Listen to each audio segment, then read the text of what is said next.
Hi students, welcome to Study 4. Today we will read lesson number 9, the comet of your English book. It so happened. तो today we will read part 2. Part 1 का link description में दिया गया है. अगर आपने fight lesson नहीं देखा है तो उसका लिंक भी डिस्क्रिप्शन में दिया गया है. तो let us start part 2.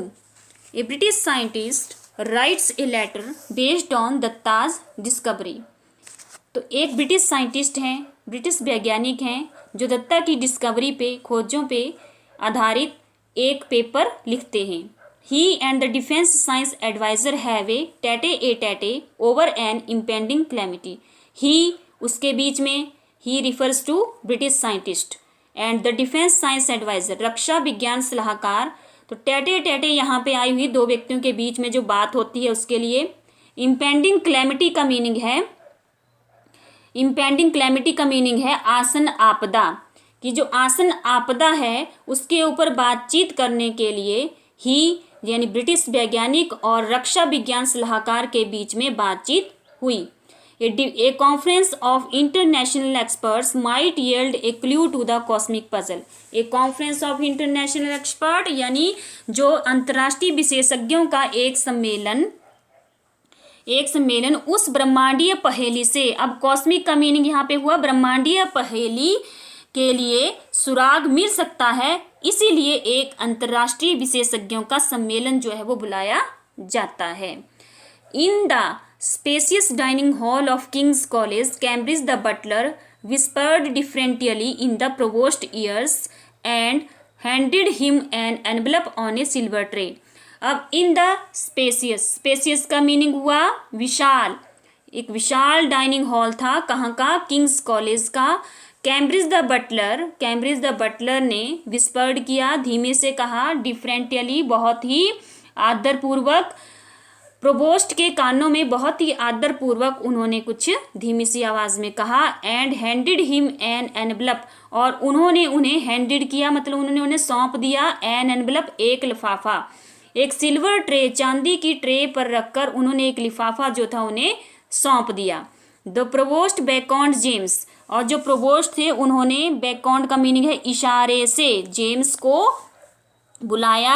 And passed on the envelope saying, और उन्हें वो लिफाफा देते हुए उन्होंने कहा, it seems you are wanted urgently in your room. ऐसा प्रतीत होता है या ऐसा लगता है कि आप अपने कमरे में इसे अर्जेंटली मीनिंग तत्काल चाहते हैं. इन योर रूम, अपने कमरे में आप इसे तत्काल चाहते हैं.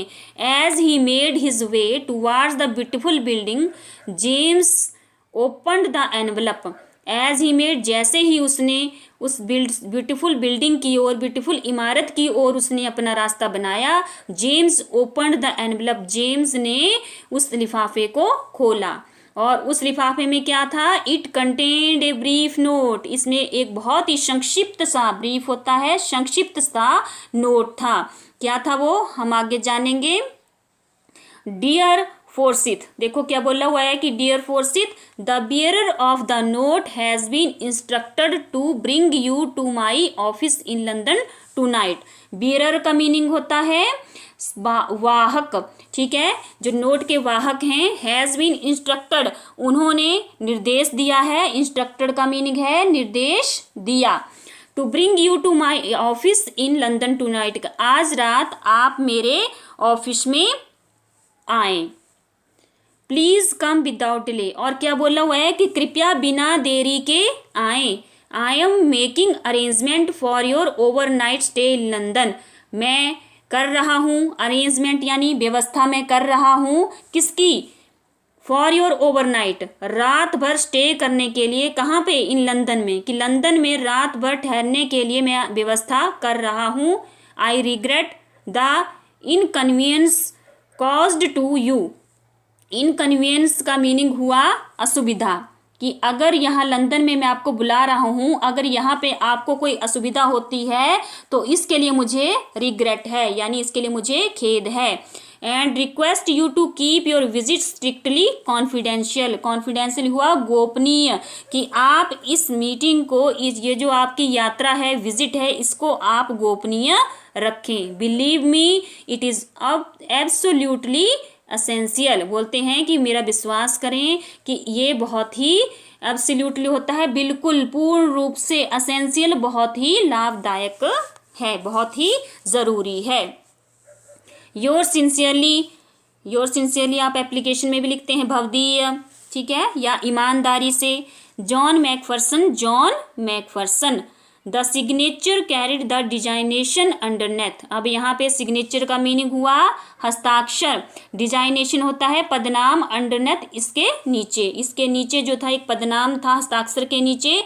डिफेंस साइंस एडवाइजर और हर मजेस्टीज गवर्नमेंट।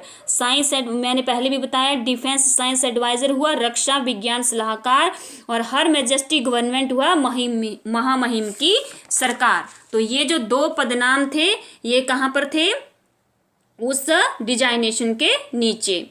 अब आगे देखते हैं। A bowler hatted man near the mantelpiece greeted him as James entered his sitting room. A bowler hatted, bowler यहाँ पे गेंदबाज के लिए है। मेंटल पीस, अब हम मेंटल पीस इस पिक्चर के माध्यम से आप समझिए कि मेंटल पीस क्या है। जो ये पिक्चर आपको दिखाई दे रही है, तो greeted him as James entered his sitting room. अब जैसे ही मेंटल पीस के पास आदमी से, किसके पास एक आदमी है, मेंटल पीस के पास एक अंगीठी होती है आग जलाने वाली, उसके पास एक आदमी है, तो वो आदमी से नफरत करने वाले, हेटेड होता है नफरत करने वाले बॉलर गेंदबाज ने उसका क्या करते हुए, ग्रीटेड का मीनिंग हुआ उसका स्वागत करते हुए, अभिनंदन करते हुए, या उसने अभिनंदन किया। एज जेम्स एंटर्ड, वैसे ही जो जेम्स थे उन्होंने कमरे में प्रवेश किया। आई एम जॉनसन, मैं जॉनसन हूँ sir. Security officer eight white hall, देखो बोल रहे हैं कि मैं जॉनसन हूँ सर और सिक्योरिटी ऑफिसर हूँ कहाँ का, व्हाइट हॉल का। He showed his identity card and continued, उसने क्या दिखाया अपना, हिज आइडेंटिटी मतलब उसने अपना जो पहचान पत्र था वो दिखाया। एंड कंटिन्यूड, और जारी रखा। I presume you know why I am here sir, बोल रहा है कि आई प्रिज्यूम होता है मैं एक्सपेक्ट करता हूँ, मैं आशा करता हूँ। यू नो, आप जानते हैं। भाई वाई आई एम हियर, कि सर मैं यहाँ क्यों हूँ। To the extent that is conveyed to this note, अब यहाँ पे दिया हुआ है एक्सटेंट मतलब जिस सीमा तक, टू द एक्सटेंट का मीनिंग हुआ जिस सीमा तक, that is conveyed in this note, इस नोट में जो कहा गया है, ये जिस बात से कन्वेड किया गया है, जिस बात से हमें अवगत कराया गया है। रिप्लाइड जेम्स ने उत्तर दिया। ही new that it would be useless to ask Johnson for further details. He knew, वह जानता था, that it would be useless, कि ये बहुत ही useless होगा, बहुत ही जो है बेकार होगा। टू आस्क जॉनसन से पूछना, फॉर फर्दर डिटेल, आगे के विवरण के लिए जॉनसन से पूछना बेकार होगा। आई वॉन्ट टेक लॉन्ग, बोलते हैं कि मैं अब इसमें ज़्यादा देर या ज़्यादा समय नहीं लगाऊंगा। Johnson's Ford Cortina brought them to Whitehall in less than 90 minute. अब जॉनसन्स फोर्ड कॉर्टिना थी, वो उन्हें व्हाइट हॉल में ले आई लेस देन 90 मिनट्स, मतलब 20 मिनट से भी कम समय में वो उन्हें व्हाइट हॉल में ले आई। It took them another 10 minutes to reach the chambers of Sir John Macpherson, और उन्होंने सर जॉन मैकफरसन के चैम्बर होता है कक्ष, उनके कक्ष तक पहुंचने में केवल कितना समय लिया, दूसरे 10 मिनट उन्होंने लिए। Having introduce James to Sir John, having introduce, उन्होंने जेम्स से मिलवाया Sir John. The quiet but the efficient Johnson slipped out, अब जो जॉनसन थे वो बहुत ही एफिशिएंट थे, मतलब बहुत ही ज़्यादा वो कुशल थे, ठीक है। जॉनसन स्लिप्ड आउट, लेकिन वो क्या हो गए, फिसल गए। Doctor Forsyth, my apologies for this imposition on your time, बोलते हैं डॉक्टर फोर्सिथ माई एपोलॉजीज, मतलब हुआ मुझे क्षमा करें, for this imposition on your time, आपके समय पर यह थोपने के लिए मुझे क्षमा करें। Sir John advanced with outstretched hand, और जो सर जॉन हैं वो एडवांस्ड मतलब आगे बढ़े, विद आउटस्ट्रेच्ड हैंड अपने हाथों को फैलाए हुए वो आगे बढ़े, to avoid any further delay बिना अधिक देरी से बचने के लिए, अवॉइड होते बचने के लिए, एनी फर्दर डिले और अधिक देर करने से बचने के लिए वो आगे बढ़े। I will come to the point right away, बोलते हैं कि मैं जल्द ही पॉइंट पे यानी मुद्दे पे पहुंचूंगा। Sir John handed him a typescript, और सर जॉन ने उन्हें क्या दी, एक टाइप स्क्रिप्ट होता है, एक पांडुलिपि उन्होंने उन्हें दी। इसके बाद बोला हुआ है कि आगे देखेंगे, why it is my paper to Nature, why क्यों, it is my paper to Nature ये नेचर पर मेरा पेपर है। How did you get this original manuscript, how did कि आपको इसकी ओरिजिनल होता है मूल, इसकी जो मूल प्रतिलिपि पांडुलिपि की जो मूल पांडुलिपि है वो आपको कैसे प्राप्त हुई या कैसे मिली। James was surprised and somewhat uneasy, जो जेम्स थे वो हैरान थे, एंड समवट और कुछ वो बेचैन भी दिखाई दिए, यानी वो जेम्स जो थे हैरान थे और बेचैन भी दिखाई दिए, बेचैन थे। Sir John saw his anxiety and continued, अब सर जॉन थे हिज एनेक्सिटी सॉ उनकी जो चिंता थी वो उनकी चिंता जो थी वो उनकी दिखाई दे रही थी, सर जॉन चिंतित दिखाई दिए, एंड कंटिन्यूड और उन्होंने जारी रखा। Taylor the editor of Nature is a friend of mine, बोला हुआ है कि जो टेलर हैं और एडिटर है नेचर के वो मेरे क्या हैं, मित्र हैं। यहाँ पे जो एडिटर है उसका मीनिंग होता है संपादक, कि वो मेरे जो एडिटर नेचर के हैं वो मेरे मित्र हैं। I had asked Nature to publish it without delay since it is very important, James looked puzzled.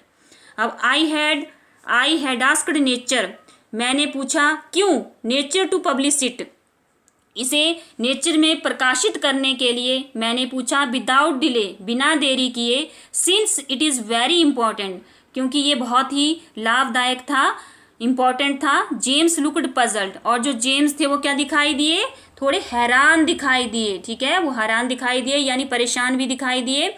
I agree that it is important, मैं सहमत हूँ कि ये बहुत ही महत्वपूर्ण है। So important in fact that it must never be published, so important in fact बोलते हैं कि अब ये इतना महत्वपूर्ण है, that it must never be publish, तो इसे प्रकाशित ही नहीं किया जाना चाहिए, कभी भी प्रकाशित नहीं किया जाना चाहिए। That is if what you say is correct, that is अर्थात इफ वट यदि, यू से इज करेक्ट जो तुम कहते हो वो सही है। Sir John lit his pipe, sir John ने जो उनकी पाइप थी उसको उन्होंने लिट मतलब उन्होंने उसको जला दिया। James would never have tolerated aspersions on the accuracy of his work, जो एस्पर्शन है इसका मीनिंग होता है आक्षेप, ठीक है, आरोप जो लगाते हैं उनको बोला हुआ है एस्पर्शंस, तो आक्षेप थे उनको किसके प्रति, एक्यूरेसी होती है सटीकता की, एक्यूरेसी ऑफ हिज वर्क अपने काम की सटीकता पर आरोपों को जो जेम्स थे वो कभी भी सहन नहीं करेंगे। और the implied order that it must be suppressed, यहाँ पे जो सप्रेस्ड वर्ड है इसका मीनिंग है दबाया जाना चाहिए। तो बोले हुआ कि जो इम्प्लाइड ऑर्डर है, इम्प्लाइड ऑर्डर का मीनिंग है कि जो निहित आदेश है, ठीक है, उस नोट में जो निहित आदेश है, that it must be suppressed उसको दबाया जाना चाहिए। बट ही न्यू लेकिन वो जानता था, sir John to be a respected scientist कि जो सर जॉन हैं बहुत ही रिस्पेक्टेड मतलब आदरणीय वैज्ञानिक हैं, was willing to hear him out और वो उसे सुनने के लिए तैयार थे। Please do not misunderstand me doctor Forsyth, देखो क्या बोलते हैं वो, please do not misunderstand me, कृपया मुझे, मिसअंडरस्टैंड का मीनिंग होता है गलत ना समझें, यहाँ पे बोल रहे हैं कि आप मुझे गलत ना समझें। Doctor Forsyth, I met Taylor today at lunch in the club where he showed me your paper, कि मैं आज लंच के समय यानी दोपहर के भोजन के समय क्लब में टेलर से मिला था। Where he showed me your paper, जहाँ पर उसने मुझे आपका पेपर दिखाया। I still retain enough interest in astronomy, तो यहाँ पे जो रिटेन है अभी भी, मतलब जो चीज़ हमारे अंदर जो इंटरेस्ट है वो अभी भी बना हुआ हो उसको बोलते हैं retain. I still retain enough interest, कि एस्ट्रोनॉमी में, खगोल शास्त्री में मेरा जो इंटरेस्ट है, मेरी जो रुचि है वो अभी भी काफ़ी है।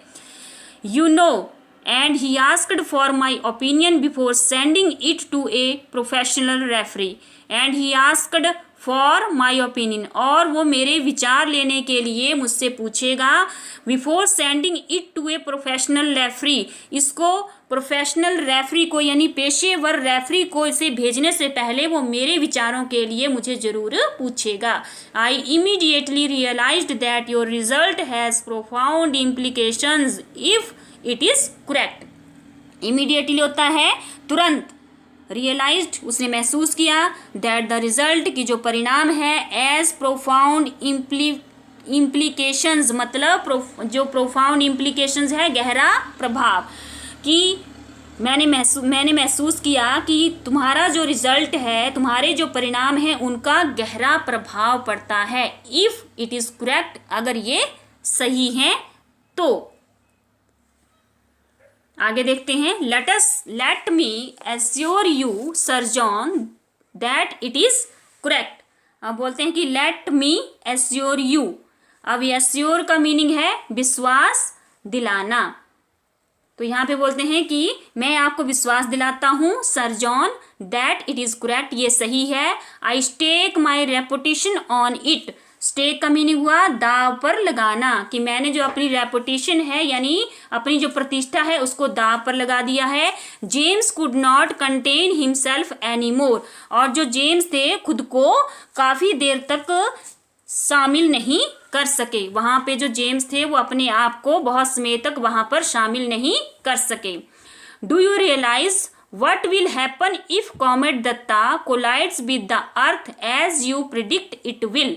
डू यू रियलाइज, क्या तुम महसूस करते हो, वट विल हैपन, कि तब क्या घटित होगा, इफ कॉमेट, अगर ये कॉमेट दत्ता है वो कोलाइड्स मैंने पहले भी बताया था टकराना, तो यहाँ पे जो कोलाइड का मीनिंग है टकराना, अगर ये टकराता है किसके साथ, विद द अर्थ के साथ, पृथ्वी के साथ अगर ये टकराता है, as you predict it will, जैसा कि आप प्रिडिक्ट करते हैं, जैसे कि आपने भविष्यवाणी इस बात की है, अगर ये सही है, तभी बोला हुआ है कि यू प्रिडिक्ट इट विल, अगर आपने ये भविष्यवाणी की होगी। The effects will be catastrophic, अब इफेक्ट्स जो प्रभाव हैं, ठीक है, कैटास्ट्रॉफिक होता है विनाशकारी, जो इसके परिणाम हैं, इफेक्ट्स हैं, यानी इसका परिणाम जो होगा, अगर ये कोलाइड्स कर लेता है, अगर ये टकरा जाता है पृथ्वी से, तो इसका जो इफेक्ट्स पड़ेगा, इसका जो प्रभाव पड़ेगा बहुत ही विनाशकारी होगा। That is why I have taken extra care to verify my calculations, बोल रहे हैं कि इसीलिए, दैट इज़ वाई, यही कारण है कि जो मैं आई हैव टेकन एक्स्ट्रा केयर, कि मैं बहुत ज़्यादा ध्यान दे रहा हूँ किसके प्रति, टू वेरीफाई माई कैलकुलेशंस, अपनी कैलकुलेशन को, अपनी गणनाओं की ओर को वेरीफाई करने के लिए, उनको मैं सत्यापित करने के लिए बहुत ज़्यादा ध्यान दे रहा हूँ। बेरिंग रेयर सर्कमस्टांसेस, यहाँ पे जो वेरिंग है इसका मीनिंग है छोड़कर, ठीक है, दुर्लभ सर्कमस्टांसेस को छोड़कर, रेयर सर्कमस्टांसेस यानी दुर्गम सर्कमस्टांसेस हैं, जो परिस्थितियां हैं, बेरिंग उनको छोड़कर, द कॉलिजन इज इनएविटेबल, आप ये सोचो कि जो टकराव है, जो कॉलिजन है वो क्या है, इनएविटेबल है, अपरिहार्य है, उसको हम अवॉइड नहीं कर सकते हैं, उससे हम नहीं बच सकते हैं।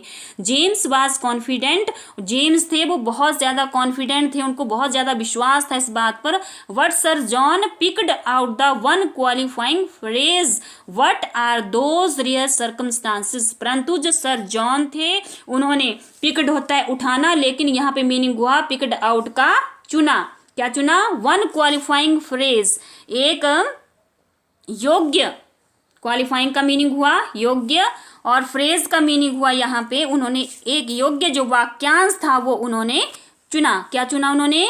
What are those rare circumstances, की वो जो रेयर सर्कमस्टांसिस हैं, दुर्लभ परिस्थितियां हैं, वो क्या हैं? Well it might collide with some asteroid before reaching here.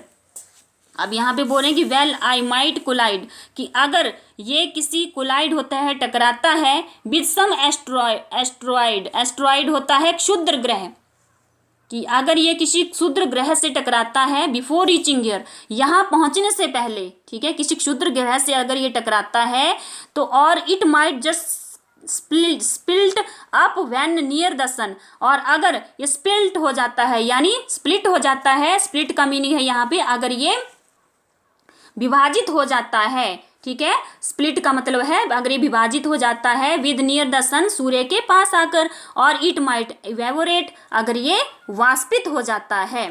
आगे बात अधूरी है, ठीक है, आगे डॉट डॉट में यानी बात उनकी जारी रही। पहले उन्होंने ये कहा कि अगर ये क्षुद्र ग्रह से टकराता है, ठीक है, दूसरी बार उन्होंने कहा अगर ये सन के पास जाकर के स्प्लिट हो जाता है, विभाजित हो जाता है, या इट माइट इवेपोरेट, या ये फिर वाष्पित हो जाता है। तो ये वो क्ल्यू दे रहे हैं, वो कुछ ना कुछ रीजन आपसे में बात कर रहे हैं, तो उसको उन्होंने आगे वो बात चली हुई है।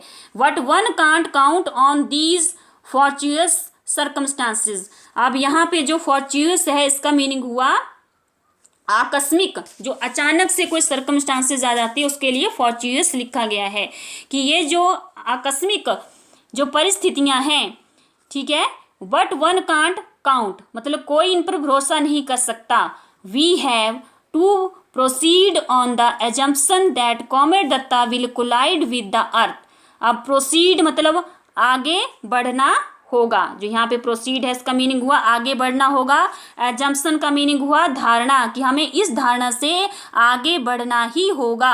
That comet Datta will collide, जो कॉमेट दत्ता है वो टकराएगा, किसके साथ? अर्थ के साथ जो कॉमेट दत्ता है वो टकराएगा। कॉमेट्री collisions are expected to occur once in 10 million years। अब यहाँ पे जो कॉमेट्री कॉलिजन है इसका मीनिंग हुआ हास्य टकराव, ठीक है, ये जो कॉमेट्री कॉलिजन है इसका मीनिंग क्या हुआ? हास्य टकराव है। आर एक्सेप्टेड, इनकी जो आशा उम्मीद की जाती है, टू अकर होने की, वंस इन 10 मिलियन ईयर्स, मतलब कब? एक बार कितने वर्षों में? 10 मिलियन ईयर्स, 10 लाख वर्षों में एक बार ऐसी घटना घटने की जो उम्मीद जो है वो की जाती है। But now we know that the next one will occur in a year। What now we know, परंतु अब हम जानते हैं क्या? That the next one will occur, कि जो अगला जो कॉमेट्री कॉलिजन है वो घटित होगा in a year, एक वर्ष में। 10 months to be precise। अब यहाँ पे प्रिसाइज की प्रिसाइज इंटरजेक्टेड जेम्स, तो यहाँ पे 10 months 10 मंथ लगेंगे, ठीक है, स्टीक होने के लिए। टू बी प्रिसाइज का मीनिंग हुआ स्टीक होने के लिए कितने लगेंगे? 10 मंथ लगेंगे। इंटरजेक्टेड जेम्स ने कहा। Thank you for the correction. अब वो बोलते हैं कि सही करने के लिए, इसका सुधार करने के लिए, करेक्शन मीनिंग सुधार करने के लिए आपका धन्यवाद। Do you realize that we have only 10 months of survival left for the entire living species on the earth। Do you realize, क्या आप इस बात को महसूस करते हैं? रियलाइज क्या होता है? कि आप इस बात को महसूस करते हैं कि दैट वी हैव ओनली, कि हमारे पास 10 months 10 महीने ऑफ सर्वाइवल लेफ्ट, कि जो सर्वाइव करने के लिए, बचाने के लिए लेफ्ट शेष हैं, फॉर द एंटायर लिविंग, जो बची हुई जीवित जातियां हैं उन सभी को बचाने के लिए, पृथ्वी पर जितनी भी शेष लिविंग स्पीसीज हैं, जीवित जातियां हैं, उनको बचाने के लिए हमारे पास केवल कितने हैं? 10 months ही हैं। Don't you think we have to do something to stop all this. अब क्या बोला हुआ है कि हमें क्या करना है? डोंट यू थिंक, क्या तुम नहीं सोचते? We have to do something to stop all this, कि हमें इस सब को रोकने के लिए कुछ तो करना ही चाहिए या करना ही होगा। ए फ्लीटिंग स्माइल, फ्लीटिंग स्माइल मतलब एक क्षण भंगुर, ऐसी स्माइल होती है फ्लीटिंग कि जो एक क्षण के लिए किसी के मुंह पे आती है, उसको बोलते हैं फ्लीटिंग, यानी क्षणिक। क्षणिक जो मुस्कान है वो जेम्स के चेहरे पर आती है। Just like a civil servant, किसकी तरह? एक सिविल सर्वेंट की तरह। As if we were facing here a minor breakdown of law और ऑर्डर। और यहाँ पे क्या बोल रहे हैं कि किसको फेस करेंगे, एक माइनर, एक बहुत ही छोटे से ब्रेक डाउन यानी तोड़ने के ऑफ लॉ, कानून को और व्यवस्था को। बोलते हैं कि अब हम यहाँ पे एक कानून को, लॉ, कानून, ऑर्डर व व्यवस्था ब्रेक डाउन हुआ तोड़ने के, एक छोटे से कानून और व्यवस्था को तोड़ने की स्थिति को हम फेस कर रहे हैं। इसमें ही थाउट टू हिमसेल्फ, वो उसने सोचा, वो उसके बारे में ही सोचता है। अलाउड, और जोर से, ही सेड, उसने कहा। How may I ask, can we prevent this natural catastrophe. अब बोलते हैं कि हाउ मे आई आस्क, कैसे मैं सोच सकता हूँ, कैन वी प्रिवेंट दिस, कि हम किस तरह से इस नेचुरल कैटास्ट्रॉफ यानी ये जो विनाश है, ये जो आपदा है, इसको हम कैसे रोक सकते हैं। ये बात वो यहाँ पे सोच रहे हैं, बोल रहे हैं कि हम इसको हम कैसे रोकें। तो आगे बोला हुआ है कि आई डोंट नो, मैं नहीं जानता, what we have no option what to try, कि हमारे पास कोई ऑप्शन नहीं है, इसके अलावा हमारे पास कोई विकल्प नहीं है, बट टू ट्राई, लेकिन हम कोशिश कर सकते हैं। I think we need more than 2 brains to handle this situation. बोलते हैं कि मैं सोचता हूँ कि हमें आवश्यकता है मोर देन 2 ब्रेन्स, 2 दिमागों की, टू हैंडल दिस सिचुएशन, इस परिस्थिति को हैंडल करने के लिए हमें 2 दिमागों से की ज़रूरत है। It is essential to call an urgent meeting of experts from all over the world to think of a countermeasure and of course in total secrecy। यहाँ पे बोला हुआ है कि I think we need, मैं सोचता हूँ कि हमें ज़रूरत है मोर देन 2 दिमागों की, इस सिचुएशन से निपटने के लिए, इस सिचुएशन को संभालने के लिए। It is essential to call, कि ये बहुत ही ज़रूरी है कि हम तत्काल अर्जेंट मीटिंग बुलाएं, तत्काल बैठक बुलाएं, ऑफ एक्सपर्टों की, विशेषज्ञों की, for all over the world, इस संसार में जितने भी एक्सपर्ट्स हैं, जितने भी विशेषज्ञ हैं, उनकी हम तत्काल एक मीटिंग बुलाते हैं। The world to think of a counter measure, किसके लिए, कि हम उनकी जवाबी उपाय के बारे में सोचने के लिए, और निश्चित रूप से कोर्स इन टोटल सीक्रेसी, निश्चित रूप से कुल गोपनीयता के लिए हम इन एक्सपर्ट्स की जो है मीटिंग बुलाते हैं। Think of the panic in the world, की थिंक, पैनिक होता है दहशत, की जो इस संसार में दहशत फैलेगी उसके बारे में सोचो। If this dreadful news leaks out, अगर ये जो भयानक खबर है अगर ये फैल जाती है। Sir John glanced at the manuscript in James hand, और जो सर जॉन हैं उन्होंने जो पांडुलिपि थी जेम्स के हाथ में देते हुए जॉन की ओर देखा। अब बोलते हैं my suppressing this paper will not hide the truth. Sir John, ये जो सप्रेसिंग वर्ड है इसको मैंने पहले भी बताया है, दबाना, कि अगर मैं इस पेपर को दबाऊंगा तो मेरे दबाने से जो सच्चाई है वो नहीं छुपेगी। जेम्स ने कहा there are others who will arrive at the same conclusion sooner or later, कि वहाँ दूसरे और भी लोग हैं जो सेम कंक्लूजन, इसी ही निष्कर्ष पर पहुँचेंगे, सूनर और लेटर, थोड़े बाद में या थोड़े जल्दी। इसके आगे देखते हैं, no do not suppress it but tone it down. बोलते हैं कि नहीं, इसे दबाओ मत, मतलब इसे दबाना नहीं, बल्कि इसे कम करें। टोन जो है, इसकी जो टोन है इसको कम करो। Add many ifs and buts to make your conclusion appear not so certain. I will exert all my influence with friends in other countries to make them exercise a similar restraint for a while. अब वो बोलते हैं कि add many ifs and buts, कि हमें इसमें कई अगर और कई परंतु इसमें हमें लगाने होंगे। मेक योर कंक्लूजन, कि अपना निर्णय बनाने के लिए हमें कई इफ्स एंड बट्स, कई अगर और परंतु इसमें ऐड करने होंगे।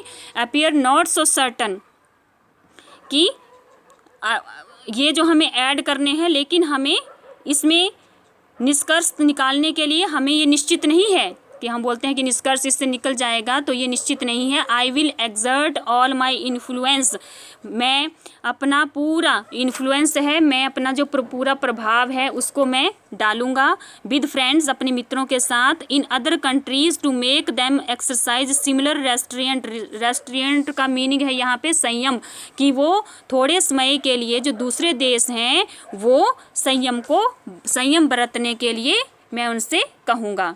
फॉर हाउ लॉन्ग, कितने समय के लिए, until this ratchet comet is safely out of the way, तब तक ये मनहूस जो कॉमेट है सुरक्षित तौर पर रास्ते से बाहर निकल जाए।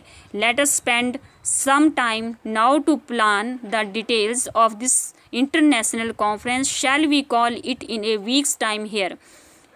लेट अस स्पेंड, आओ हम कुछ समय निकालें, सम टाइम कुछ समय, नाउ टू प्लान यह योजना बनाने में, the details of this international conference इस जो अंतर्राष्ट्रीय समारोह है इसकी विवरण को की योजना बनाने के लिए आओ हम थोड़ा सा समय लगाएं। Shall we call it in a week's time here, क्या इसे बनाने में हमें एक सप्ताह का समय लगेगा, ठीक है, या इसे एक सप्ताह के समय के लिए बुलाएंगे। A week to plan such an important secret conference of international experts, a week to plan एक सप्ताह का समय योजना बनाने के लिए, सच एन इम्पॉर्टेंट इस तरह के महत्वपूर्ण, secret conference of international expert बोल रहे हैं कि जो इंटरनेशनल एक्सपर्ट हैं, इंटरनेशनल विशेषज्ञ हैं, उनका गुप्त जो सम्मेलन है उसको बुलाने के लिए एक सप्ताह का समय। James thought it an impossible task, जो जेम्स हैं वो सोचते हैं कि ये बहुत ही इम्पॉसिबल टास्क है, बहुत ही असंभव काम है। बट सर जॉन डिसएग्रीड, लेकिन जो सर जॉन हैं वो असहमत थे। And began to spell out details, और उन्होंने जो उनका डिटेल थी, उन विवरण थे, उनको उन्होंने लिखना शुरू कर दिया। इस तरह से वीडियो के माध्यम से हमने जो इसका पार्ट 2 है वो भी आपको अंडरस्टैंड करवाया है। वीडियो अच्छी लगे लाइक और सब्सक्राइब भी करें। Thank you.